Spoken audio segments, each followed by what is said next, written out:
Mercedes revient en 2026 avec quelque chose à prouver. Après des débuts décevants en F1 au point que Michael Schumacher se demandait pourquoi il était sorti de sa retraite, Mercedes a ensuite dominé le sport. Le turbo séparé offrait un avantage énorme sur le reste du plateau durant les premières années des moteurs hybrides turbo. Et au moment où une équipe est enfin parvenue à combler l'écart en 2021, les règlements techniques du sport étaient sur le point de changer.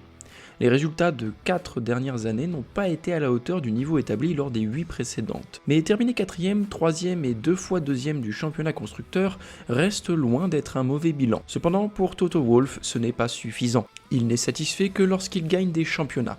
Mercedes a néanmoins tiré des leçons des 4 dernières années.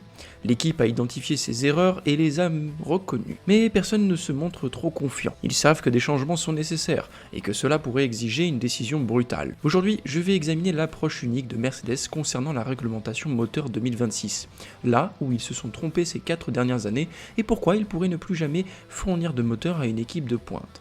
Alors restez avec moi et n'hésitez pas à vous abonner, à mettre un petit pouce bleu et surtout à me dire dans les commentaires si vous appréciez cette vidéo.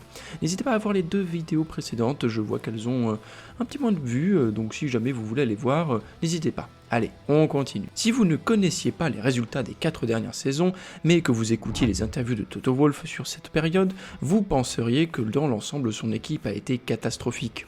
On nous a constamment expliqué à quel point l'équipe était déçue, incapable de résoudre ses problèmes, avec tout qui allait mal. Pour Mercedes, ce furent de faux espoirs à répétition. À leur décharge, ils n'ont jamais réellement été en mesure de jouer en championnat du monde. En réalité, ils n'en ont jamais été proches. Même leurs 2 deuxièmes places au championnat constructeur n'étaient pas si impressionnantes. Red Bull a plus que doublé leur total de points en 2023 et McLaren a fait presque de même en 2025. Fait amusant, l'année où ils se sont le plus rapprochés du titre constructeur fut 2024, lorsqu'ils ont terminé 4ème à seulement 194 points de McLaren. Le directeur de l'ingénieur de piste Mercedes, Andrew Shovlin, a admis que l'équipe basée à Brackley s'était rendue coupable de suranalyse durant l'ère précédente. Passé de statut de vainqueur régulier à celui d'auteur de grosses erreurs en 2022, Mercedes a commencé à poursuivre des performances qui n'existaient pas. Le concept du zéro pod a été un échec total, mais leur arrogance et leur confiance en eux les ont poussés à poursuivre cette idée, prometteuse en usine mais clairement problématique en piste. L'équipe a même reconnu que sa propre arrogance et la conviction de ne pas pouvoir se tromper l'a conduite à suivre cette philosophie de conception bien trop longtemps. Shovlin a toutefois refusé l'idée que Mercedes ait été excessivement audacieuse en cherchant la performance par l'innovation et l'originalité ces dernières années, tout en admettant que l'équipe aurait pu adopter une approche plus simple pour résoudre ses problèmes de rythme. Il est difficile de dire que nous avons été trop audacieux, car lorsque nous avons gagné des championnats, ce n'était jamais en copiant, a déclaré Shovlin aux médias. C'était toujours par l'innovation. Si vous critiquez cette culture d'innovation et d'ambition, vous finirez avec une équipe solide mais figurante. Et vous ne gagnerez pas de championnat. Je pense qu'il y avait des domaines où nous aurions pu copier plus tôt.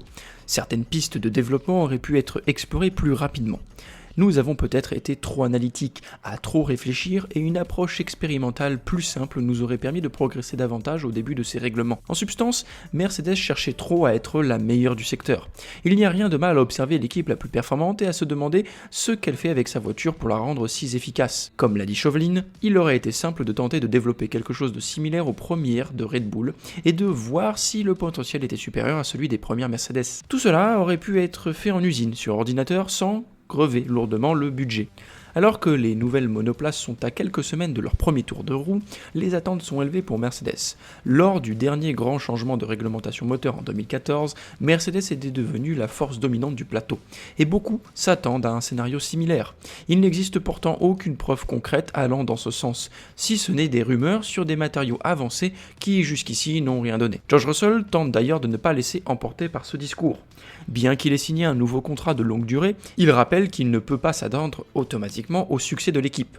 Interrogé par Autor Motor und Sport, Russell a noté que les règles aérodynamiques de l'an prochain se rapprochant davantage de celles de l'ère où Mercedes dominait. À propos du nouveau moteur, il a déclaré « Mercedes a été la référence dans ce domaine pendant de nombreuses années. Bien sûr, chaque équipe et chaque motoriste peuvent s'occuper que de leur propre travail. Il est impossible de savoir ce que font les rivaux avant les premiers roulages. Ainsi même, si Russell évoque des signes favorables à Mercedes, il affirme « Je serais fou de dire que je parierais tout mon argent sur Mercedes. Le patron de l'équipe Toto Wolff s'est lui aussi gardé de faire des prédictions audacieuses sur ce que son équipe pourrait accomplir dans la nouvelle ère de la F1, après avoir échoué à jouer le titre sous les règles à effet de sol. C'est extrêmement difficile à prévoir, a-t-il expliqué aux médias, car nous nous sommes fixés des objectifs que nous sommes en train d'atteindre. Mais savoir si ces objectifs étaient assez ambitieux et correctement hiérarchisés, seul l'avenir nous le dira. Wolff est revenu sur la période de succès record de Mercedes entre 2014 et 2021, estimant que le contexte n'est pas entièrement comparable avec les règlements de châssis de moteur 2026. J'avais déjà ce sentiment durant l'hiver où nous étions les premiers à faire tourner un Bandino voiture complète.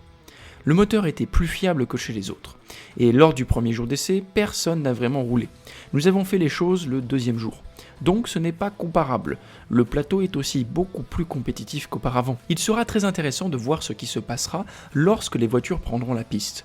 Des essais sont prévus à Barcelone à la fin du mois, mais ils se dérouleront à huis clos, et ce qui signifie que nous aurons probablement pas de temps au tour fiable. De plus, chaque équipe jouera avec les réglages moteurs. Nous ne connaîtrons sans doute pas la hiérarchie réelle avant la première course de la saison, lorsque nous disposerons de données de performance concrètes. Si Mercedes a souffert ces 4 dernières années, l'une de ses équipes clientes n'a pas connu les mêmes difficultés. McLaren a embrassé Mercedes en utilisant son moteur et en montrant ce qu'il était possible d'en tirer. 2 titres constructeurs et 1 titre pilote pendant que Mercedes peinait à trouver de la performance. Cela ne devait pas arriver. Les avantages de construire son propre moteur sont tels qu'une équipe cliente ne devrait jamais battre son fournisseur. Mercedes n'est pas satisfaite d'avoir été ainsi éclipsée. Mercedes continuera de fournir des moteurs à McLaren jusqu'en 2030, les 2 équipes ayant prolongé leur contrat en 2023. C'est un accord lucratif pour Mercedes, qui gagnerait probablement plusieurs dizaines de millions par an. Plus ils fournissent d'équipes, plus ils collectent de données sur le développement de l'unité de puissance. De plus, cela renforce l'image de marque de Mercedes lorsque McLaren gagne des courses, ou, comme ces 2 dernières saisons, des championnats du monde. Néanmoins, Mercedes doit se demander si aider ses rivaux à les battre vaut réellement l'argent et les données supplémentaires. Les équipes de F1 sont des entreprises, mais c'est aussi un sport. Selon l'initié de la F1 Ralf Bach, certaines personnes au siège de Mercedes à Stuttgart militent pour une séparation avec McLaren à l'issue du contrat actuel. L'idée est que McLaren empêche Mercedes de redevenir championne du monde. La division High Performance Powertrains est considérée comme la référence depuis le début de l'ère turbo-hybride de 2014 et serait largement perçue comme ayant conçu le meilleur moteur pour 2026. Si McLaren surpasse Mercedes sur le plan aérodynamique, l'avantage en puissance pourrait ne servir à rien. Combien de temps Mercedes peut-elle se permettre de continuer à fournir McLaren ? S'interroge Bach. Ils ont aussi le moteur Mercedes. À Stuttgart, certaines voix disent qu'il faut s'en séparer pour redevenir champion du monde. C'est une question légitime. Si Mercedes est de nouveau battu par McLaren avec les nouvelles règles, il sera peut-être temps de rompre avec l'équipe Papaya. Pensez-vous que ce serait un bon choix pour Mercedes ? Et faites-vous partie de ceux qui attendent beaucoup d'eux avec la nouvelle réglementation ? N'hésitez pas à me le dire dans les commentaires et n'hésitez pas à vous abonner, à mettre un petit pouce bleu. Et on se retrouve samedi pour une nouvelle vidéo à 19h. D'ici là, prenez soin de vous. Ciao ciao.